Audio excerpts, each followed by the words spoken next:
Good evening, good morning, and to the people from different time zones. I am Captain Pratap Mehta, and I shall lead you for this virtual master class on raising your emotional bar, along with my co-hosts Usha Sukumaran and Prashansa Jain from Mysore. Namaste. Friends, uh, before I say a few words or before I dive deep as to why this topic now, I would like to open this program with a poetic offering. The Guest House, a poem by Rumi. Have you heard about this, Rumi? Anyone? Yes. The Guest House is a well known poem by 13th century Sufi mystic Jalaluddin Rumi, popularly known simply as Rumi. In the poem, Rumi uses the metaphor of a guest house to describe life's journey, the emotional journey. I hope I'm audible and clear to everyone. Yeah. Yes. So Yes. whenever I take Yes, a breather, and then you may ask the question. Okay, I will respond to it from time to time, but not in between. Rumi's poetry is sublime and eloquent, and it makes us appreciate the uncertainty of life and embrace mindful living. Here's a translated version of The Guest House. We shall then share an interpretation of the poem and its correlation to emotional intelligence with mindful living. The Guest House by Rumi.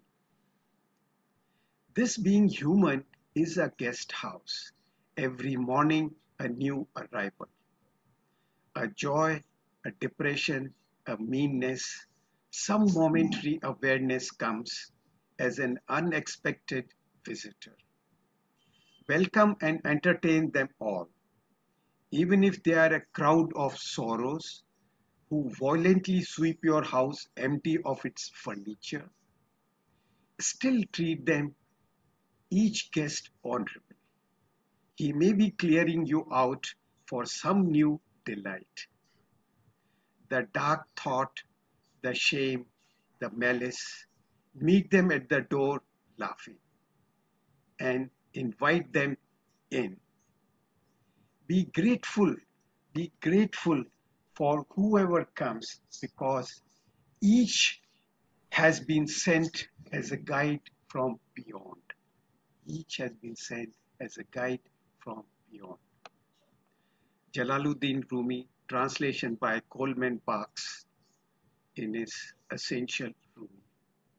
Friends, the guest house poem, let's see what is the meaning and interpretation. This is one of the best poems I have read. It tells you about emotional mastery. You are so aligned with your emotions so that you can welcome sadness. You can welcome sorrow. You don't judge yourself, you don't criticize it, you don't let emotions overtake you, or worse, spill out into the other person. It's beautiful poem because it makes you understand that it's not about keeping negative emotions at bay, right? It's not about keeping negative emotions at bay, right, friends? It's about welcoming them in for the gifts that they bear, but at the same time understanding the root cause and not allowing these emotions to negatively ripple out to others. In the guest house, Rumi is using the metaphor of a guest house to form an image that each day is an opportunity to experience something new in our lives. Each day is an opportunity to experience something new in our lives, even if it's unexpected. And just like the house guest, whose arrival at our guest house can sometimes make us uncomfortable, just like the house guest who can make us uncomfortable, our life too can get frustrating at times. So we wait impatiently for these unpleasant house guests to leave so that we can put our house back just like it was before they arrived. So beautifully said, and what a lovely metaphor. However, if we treat the house guests with warmth, generosity, and courage, if we treat these house guests with warmth, generosity, and courage, we can learn invaluable lessons from the experience. To summarize, Rumi is explaining to us that the entirety of human experience is valuable and that we should cherish each moment that is presented to us. Cherish each moment presented to us. Friends, how do we correlate to emotional intelligence? To the guest house. When we correlate this poem to the concept of emotional intelligence, we realize that our mind too is like guest house. Thoughts arrive one after the other, just like the house guests. Some make us happy, some make us sad, and some make us downright uncomfortable. Yes or no? And then we try our best to avoid these uncomfortable thoughts, inadvertently giving them more strength and control over us. Underline, when you are trying to avoid these uncomfortable thoughts, you are inadvertently giving them more power, more strength, and control over us. But if we take Rumi's advice and face these uncomfortable thoughts with acceptance, with acceptance and courage instead of contempt, not only will these thoughts lose their power and control, but we will learn to but we will learn an invaluable lesson from the experience of these guests.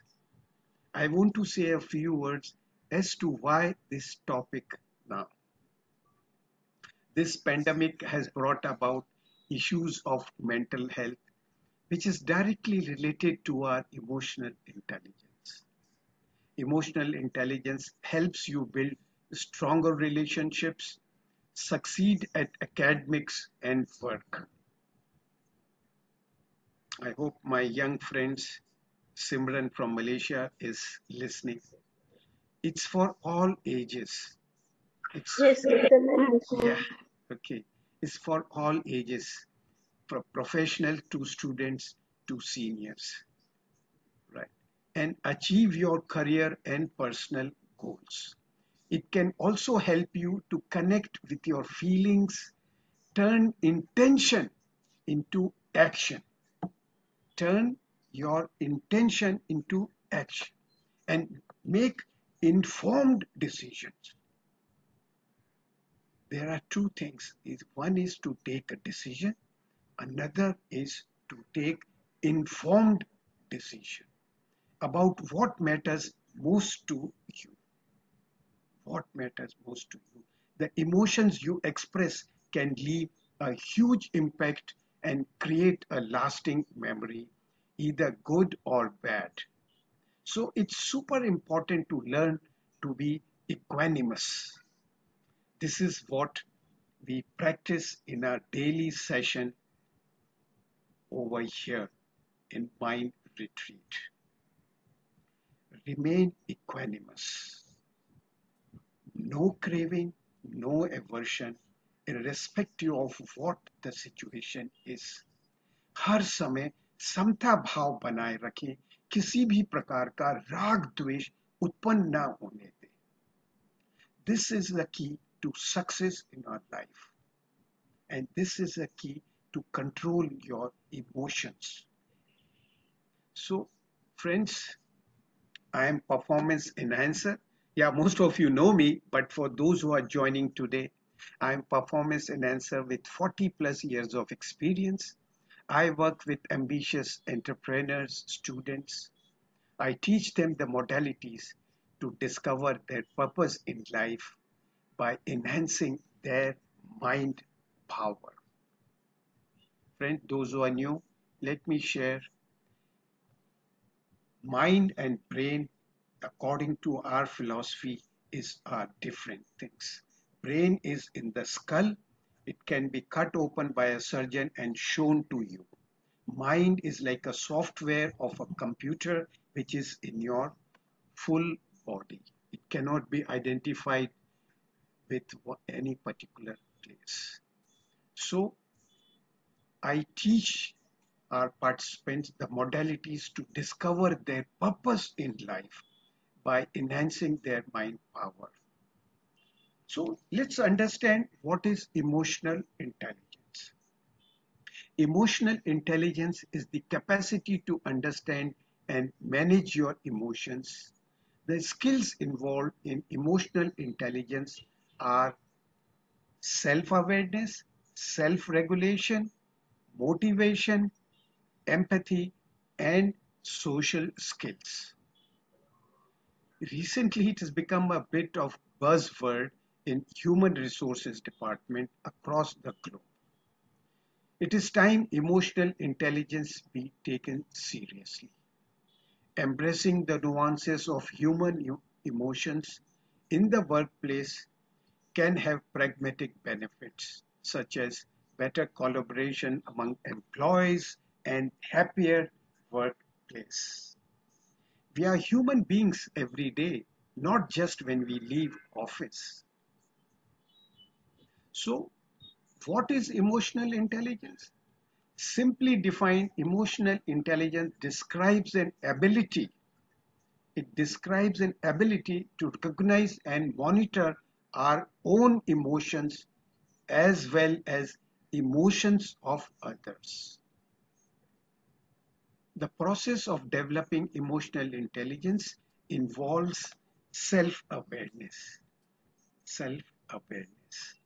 We need to be able to identify our own emotions, recognize them for what they are, and acknowledge them. And of course, those who are alumni of this group, Empower Your Mind, know it pretty well. The importance of self awareness meditation that we practice every day in and out. Because the mindful breath awareness meditation is mother of all meditation, and the most the beneficial effect is developing your self awareness. The important thing is to allow oneself to experience emotions objectively rather than blocking them. Being aware and in tune with your emotions enables us to undertake the next step, becoming aware of another's emotion. You not only become aware of your own emotions, you start becoming aware of others' emotions. The higher our emotion literacy, yes, I'm talking about emotional literacy, means better self awareness. The ability to correctly identify and label our emotions, the greater our chances to correctly read another person's emotional message. How powerful, how important it is. Therefore, friends, good listening is essential as it is the ability to interpret non-verbal clues. Another aspect, the characteristics of emotion intelligence, besides self-awareness, is good listening. Good listening so you are able to interpret non-verbal clues from the other person. Non-verbal clues, what are they? Verbal is your speaking communication. Non-verbal, your gestures, body language, facial expressions, all that are non-verbal cues. The better you are self-aware, the better is your listening skill. You are able to read the other person more accurately. Being able to read another person's emotional messages empowers correctly and comprehensively to intuitively identify with that person. To intuitively identify with that person. Intuition is a sixth sense which is not part of the five senses that we have. Intuitive sense, the sixth sense, develops with the practice of meditation, particularly the breath awareness, mindfulness meditation.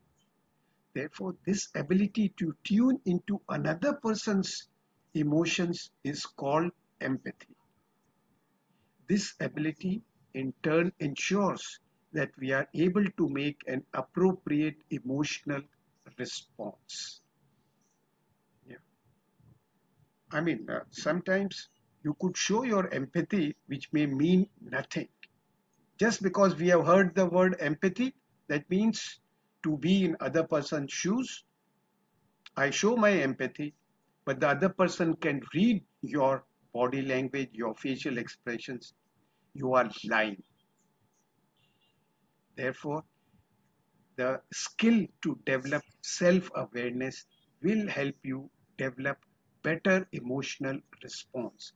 Appropriate emotional response. That's very, very important. Appropriate emotional response. So next step is self-regulation of emotions. Another characteristics to develop your emotional intelligence is self-regulation. That means maintain equanimity. No craving, no aversion. समता भाव बनाए रखना है किसी भी समस्या के प्रति कोई भी वेदना हो कोई भी विचार आए उसके प्रति हमें किसी भी प्रकार का राग द्वेष उत्पन्न नहीं करना है राग द्वेष उत्पन्न नहीं करना है I've learned that people will forget what you said. I've learned that people will forget what you said, people will forget what you did, but people will never forget how you made them feel. How you made them feel. Friends, any questions so far? If you would like to share your question, please go ahead. Yeah, just shoot. Go ahead, please. Unmute and ask. It's great. Uh, uh, some more people have joined. It's Yes. really great to see some of them. If there are any questions, I'm not looking at the chat box. Usha, if there are any questions, let me know. Yeah. Welcome. Yeah, just let me welcome these Anju Varshne, Raj Datta, Deepti. Yes, and also the like 007, we have 0619. I don't know whoever it is. Welcome. Yeah, thank you. Yeah, go ahead, please. Usha, what is the question like? No, I was just saying there's someone without a name, so to identify. I guess we will leave it to them. Uh, Sometimes the technology prevents them to change the name. They don't know how to change it. Or sometimes they wish to conceal it. That's okay. Fine. Nothing in the chat box at the moment. Nothing in the chat box? No. So friends, yeah, it's great. I'm feeling absolutely wonderful. So far, we have shared the poem by Rumi, The Guest House. And how relevant is the guest house? Usha, what do you feel about the guest house poem? It's very relevant to the emotional, related to emotional intelligence. Yes. How is it related? Anyone can share? Uh, Prashansa or uh, Lata or Shama? Yes. How is guest house? And how does guest house resonates with uh, emotions? So, like a mind becomes, if we imagine it as a guest house, our thoughts, our emotions will be the guests that come and go. And if you can learn to observe them as a good host and just let it pass, it will make our life simpler. Wow, absolutely right. Absolutely right. And it's tough to do. yeah, but there's nothing tough. It's the tough or easy. It's in all in our mind. Actually, the important point is the will to do it. Will to do it. If you have the will, then nothing can stop you. And if you remember, Shama, in the morning class, we discussed about DBER, right? Mm-hmm. Yes, yes. So DBER, that means each one of us need to have strong and intense will, Mm-hmm. desire, belief, expectancy, and repetition. If we do these four programming, everything is possible. Yeah. But When we guess, grow up, to be impulsive, I grew yeah, up to be very act out all my emotions. I yes, mean, I wish I had learned this 60 years back, that to regulate my emotions. right. I wish, but I guess everything in life there is a time and space. We Yeah. uh, some people have an opportunity, and let me share that I had an opportunity at the age of 15 when my uncle sent a Swamiji from uh, Bihar School of Yoga. We were in Jaipur, and that Swamiji stayed with us in our Bangalore in Jaipur. And my father had a huge Bangalore. He was a senior official, and but my father said, "You and Swami will share the same bedroom." So for 1 month, we slept meditation and yoga. We ate meditation and yoga. We drank meditation and yoga. I was literally soaked into it since that age. And I have been practicing it and I found it is remarkably good. And wherever I had an opportunity, I could help other person. I did that. Yeah. And it's okay. What you said, you didn't. We had the opportunity now. It's never too late because we need to spend the rest of our life also in a dignified, meaningful, purposeful way. So with this, now, if you have no more questions, let me share another story. Mm-hmm. You want to listen to it? Yes. Author is unknown to me. However, this will touch your heart and change your mind.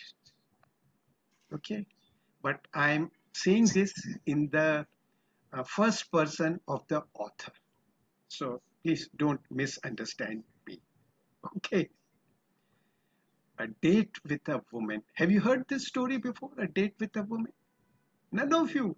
My God. Raj, have you heard? You must have heard. Raj is a well-read person who's just joined us. Yeah. Okay. Right. Uh, right. A date with a woman. After 21 years of marriage, my wife wanted me to take another woman out to dinner and a movie. After 21 years of marriage, my wife wanted to take me out another woman for a dinner and movie. Yes, yes, sir. I heard that. I heard that. And Yeah. I don't want to reveal the suspense. Okay. Yeah. Wonderful Please. poem, sir. Wonderful. Right. And right. Uh, she said, I love you, but I know this other woman loves you and would love to spend some time with you.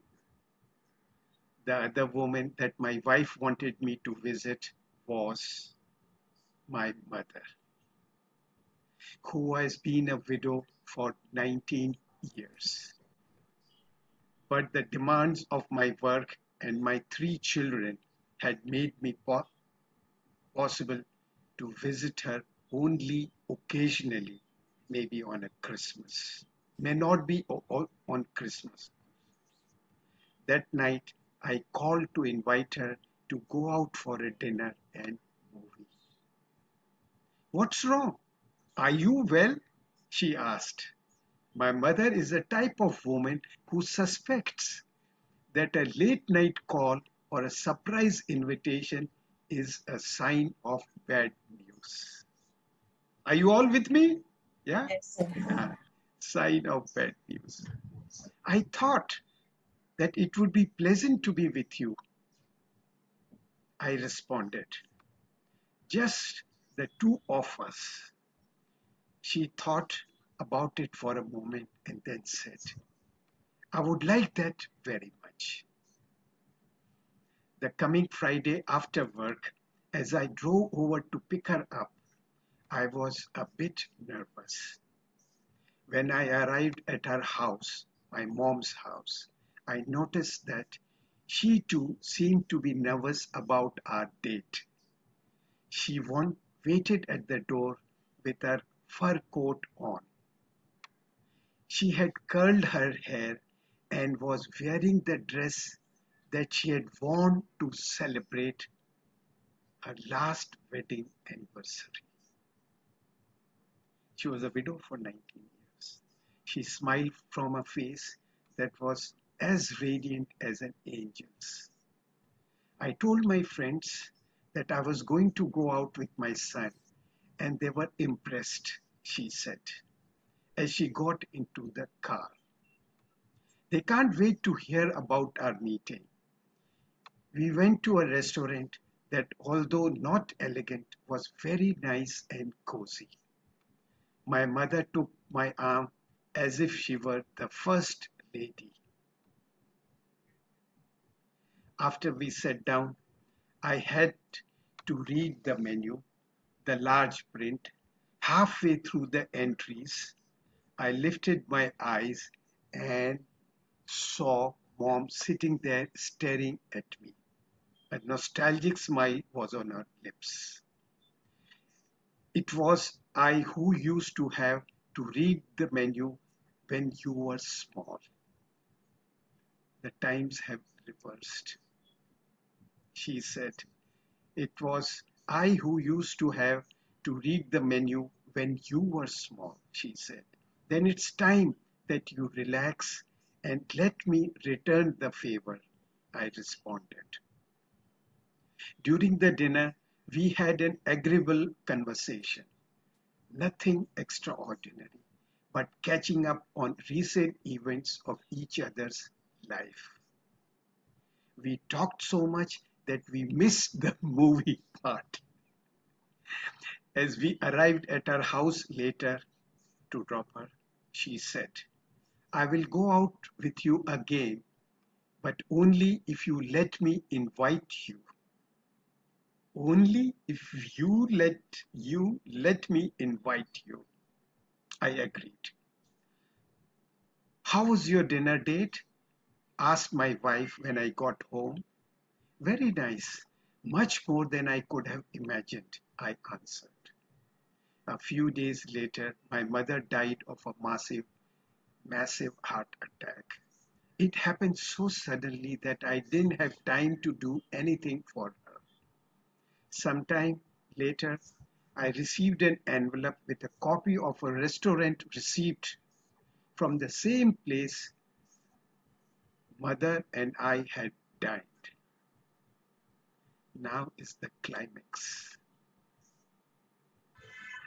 The attached note said, I paid this bill in advance I wasn't sure that I would be there, but nevertheless, I paid for 2 plates, one for you and the other for your wife. You will never know what that night meant for me. I love you, my son. I love you, my son. At that moment, I understood the importance of saying in time, I love you, and to give our loved ones the time that they deserve. Nothing in life is more important than God and your family. Give them the time they deserve, because these things cannot be put off till some other time. Nothing in life is more important than your family. Give them the time they deserve, because these things cannot be put off till some other time. Some other time. Some other time.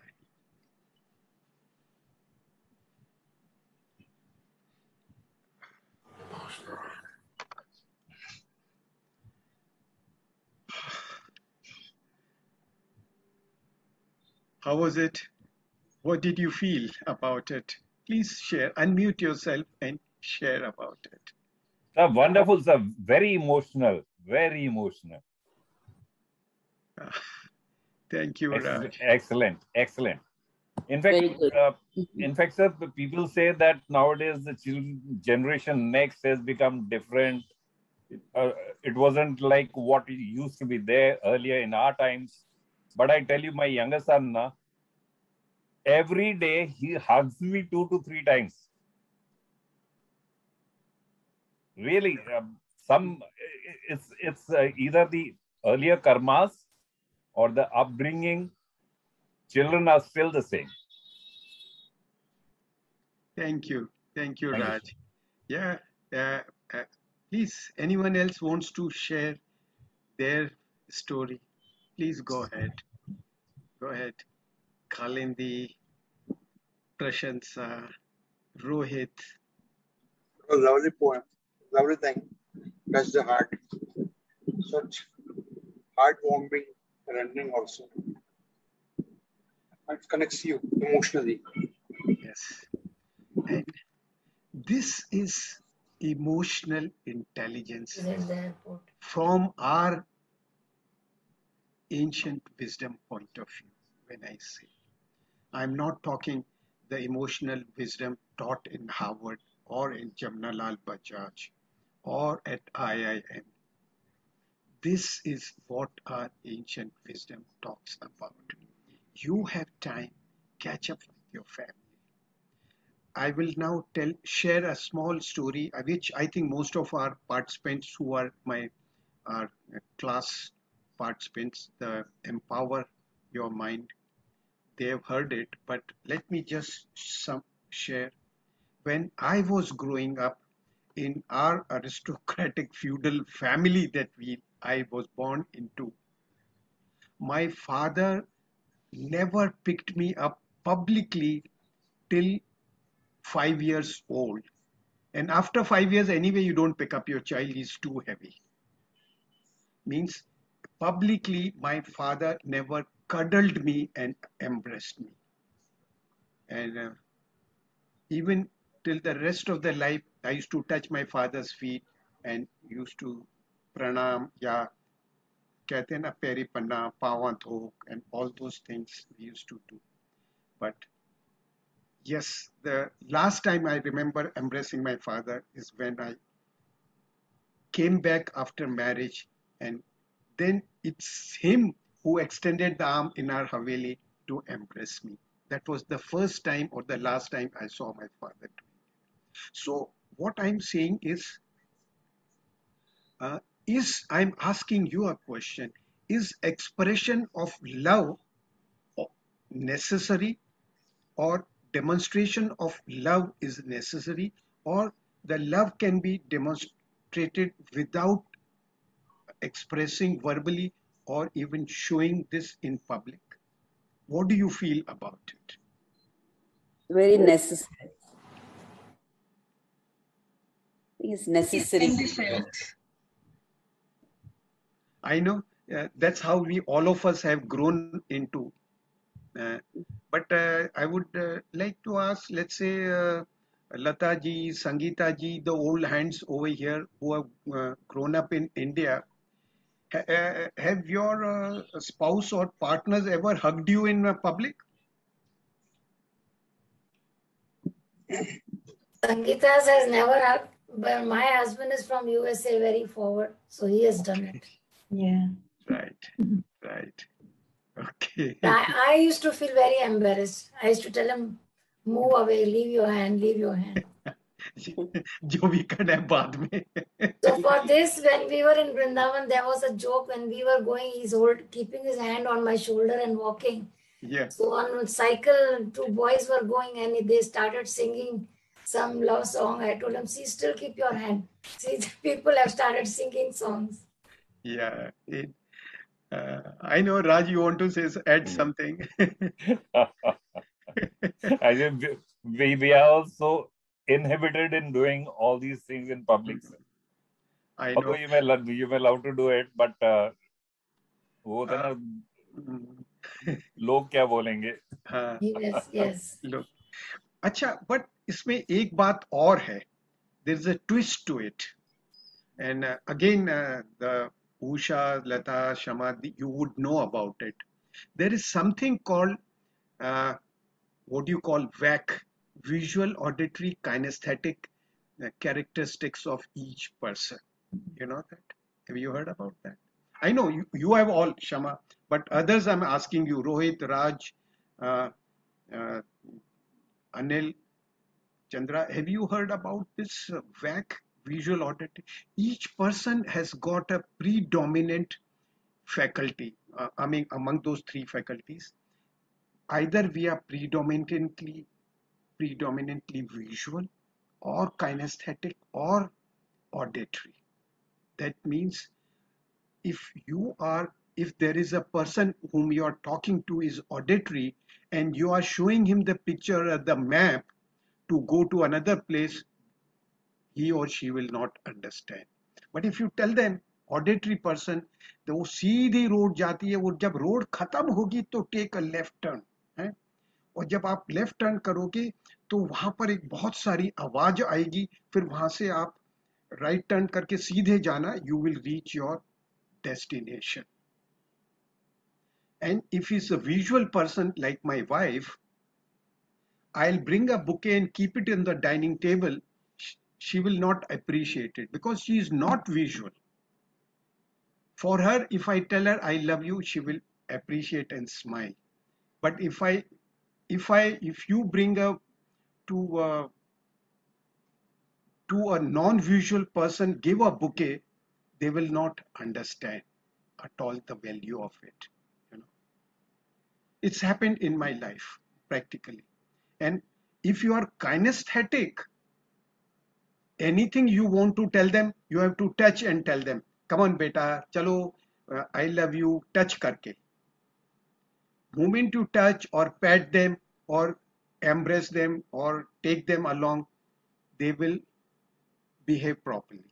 And to a kinesthetic person, if you are telling a story or showing pictures, it will cut no ice again. So that's also there. I remember when we got married, we went for a honeymoon to Shimla. Both of us were novice on our honeymoon. So I put my hand around her. She immediately shrugged and put it off. The first thing, because this VAC qualities, I learned it some good 40, 50 years ago. So I immediately realized she's not a kinesthetic person. Okay. Therefore, no point putting a hand or walking hand in hand. It will not cut any ice. It will make no difference to her, whether I love her or not. But there's another person, maybe Raj or his lovely lady, if they go hand in hand, I can see there are a lot of videos on the Facebook, hand in hand, they really love each other because Both of them are kinesthetic person. Both of them are highly visual person.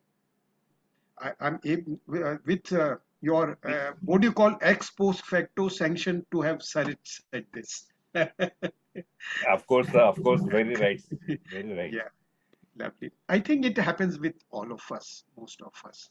Therefore, let's move ahead. Why observe self-regulation and maintain equanimity? How self-regulation or self-discipline or maintain equanimity in emotional intelligence, to develop your emotional intelligence characteristics, important. So moving ahead, the super scientist Gautam Buddha discovered the secret of why one becomes miserable and how one comes out of misery. He discovered that whenever any defilement of mind arises, it brings into flow of impurities. The impurities start flowing in our mind. Impurities are what? Negative energies, which bring in sorrow and misery in our body. So let's understand this a bit more. When one is angry or expressing any other emotion, then along with blood flowing through the body, a biochemical flow also starts. This occurrence could be glandular or non-glandular. Means it could be from your glands or non-glands. Glands are like your adrenal, thymus, pancreas, uh, uh, pineal, and all those things. This biochemical flow starts with anger. The biochemical flow which starts with anger creates agitation that raises the level of anger. It's a cascading effect that in turn generates an increased biochemical flow of impurity in the body.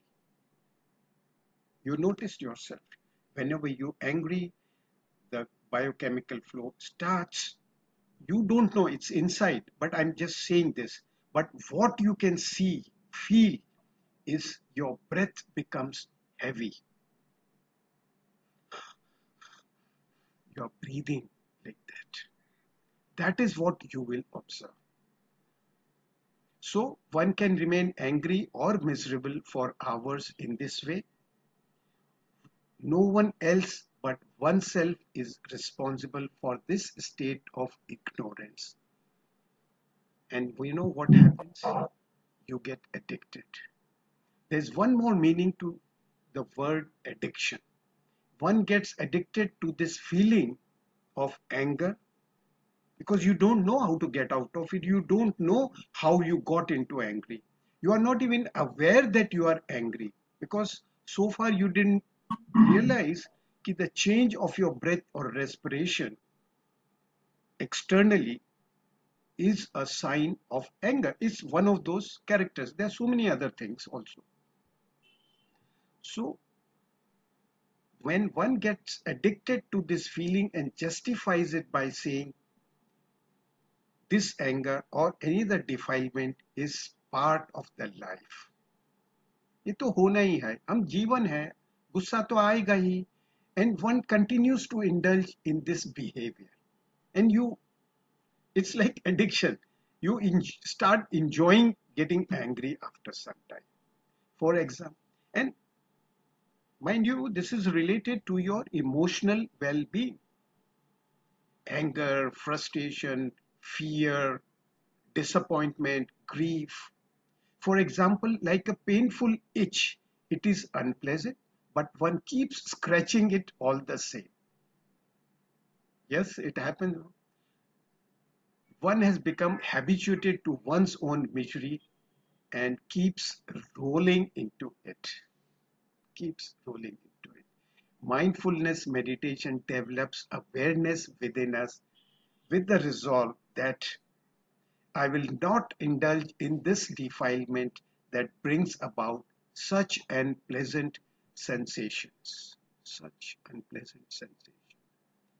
Then what shall I do? This is very unpleasant sensation must be observed objectively with equanimity. Then its nature will be understood. It will become clear that it makes one restless and agitated. All these sensations caused by impurities will make you restless and agitated. And secondly, that it does not stay forever. It rises and passes away eventually. You have an itch, you start rubbing, the more scratchy you will feel. Try it next time. You have a sensation of itching. You control yourself. Don't rub it. You will find very soon it vanishes. So no sensation that arises is permanent. Just remember this law of impermanence. जीवन परिवर्तनशील है. ये एक प्रकृति का नियम है. हर क्षण हमारा जीवन परिवर्तन होता रहता है. So no sensation that arises is permanent, but it is liable to destruction, liable to change. One now knows this through experience, not through some book, the Gita or Bible or Vedanta or Upanishad or Buddha or Mahavira. You learn this through experience. It is not through the book you will come to know. Though it's written there, but the interpretation is left to the learned people. So friends, one can see that its nature is such that it is forever changing. Then what is the point in reacting to it? Reaction. When two people are conversing or the situation has developed, you react. Reaction is a spontaneous response without giving it a thought. It could be negative, it could be positive, but you are not maintaining equanimity. Therefore, then what is the point in reacting? One understands if I just observe it, the vicious cycle of an event and reacting to it will break. You just have to observe it. And when you observe, this cycle of reaction will break. You will respond with intellect. आप अपनी बुद्धि और विवेक के साथ उसको respond करोगे. Earlier, I rolled into my anger, sensual craving or arrogance for hours. Now I observe these sensations that link mind with the body. These sensations are now linked with my mind and I'm able to keep them under control. Therefore, a person may begin to understand this deep connection between the two in daily practice of mindfulness meditation of 4 to 6 weeks, or it may take little longer or shorter from person to person. So this will depend on how well he or she works on this mindfulness meditation, friends. So whatever one experience, just to summarize, whatever one experiences on the way in our life journey, whether pleasant or unpleasant, is unimportant. Remember, in your journey of the life, whether you experience pleasant sensations or unpleasant sensations, it is unimportant. You know why? The important point is not to react with craving or aversion, since both will create nothing but misery. The only yardstick to measure one's progress on the path is the equanimity that one has developed. Why the pleasant sensations are unimportant? Because everything is impermanent. It will change. So when it is going to change, why do I need to react? So the wisdom, your intellect must be at the level of sensation. आपकी जो विवेक या बुद्धि है वो आपकी वेदनाओं के स्तर पर काम करनी चाहिए, करेगी. If you train yourself to be aware of sensations in any situation and to maintain equanimous towards them, nothing can overpower you. अगर हम अपने आप को वेदनाओं के प्रति प्रशिक्षण ट्रेनिंग देते हैं, that is through mindfulness meditation, तो हमें किसी भी प्रकार की बाहरी शक्ति काबू नहीं कर सकती हमें. Nothing can overpower. Perhaps for just a few moments you observe breath or sensation without reacting. Then with this balanced mind, you decide what action to be taken. Every moment there is a challenge in our life, the situations are changing, we need to take a decision. And as I said in the beginning, it has to be an informed decision. And the informed decision will come through breath awareness. Breath awareness will bring self-awareness, and equanimity will bring self-regulation. So it is bound to be right action, positive, helpful to others, because it is performed in a balanced mind. The informed decision. So this is the difference between two types of decision. One is a decision. हम लोग कहते हैं ना, अरे so and so is very quick in taking decision, but it is important whether that person is good at taking informed decision. Therefore, friends, I hope you enjoyed this masterclass. I would like to remind you that we have free nurturing session every morning. That is 6:15 a.m. India time. And we have people from all time zones joining us every day, except United Kingdom, because it's 2 o'clock in the morning, pretty early. Otherwise, people from US, the Middle East, Mauritius, and we have that college student from Malaysia joining us. So I personally lead the session through guided meditations along with mind reset for successful career, better interpersonal relationships, improved health. These sessions are intended to give you head start in your personal growth. You are all invited to join us in this daily Ignite Your Life classes to continue from where we left today. There are no charges for these classes. You may message me on my WhatsApp to join the group, and the detailed information will be provided to you. But even if you don't want to come regularly, you may have some reasons or commitment. Come whenever you can, join. Okay, but be part of the group, so we'll continue, we share information, the knowledge about the wisdom about our ancient Indian culture, mythology, and the learnings from our scripture every day. Yes, I'm into transforming the lives as a mind transformation coach, lifestyle engineer, author, and Indian Navy veteran above all. If you would like to accomplish something, you must expect it of yourself. That's very important.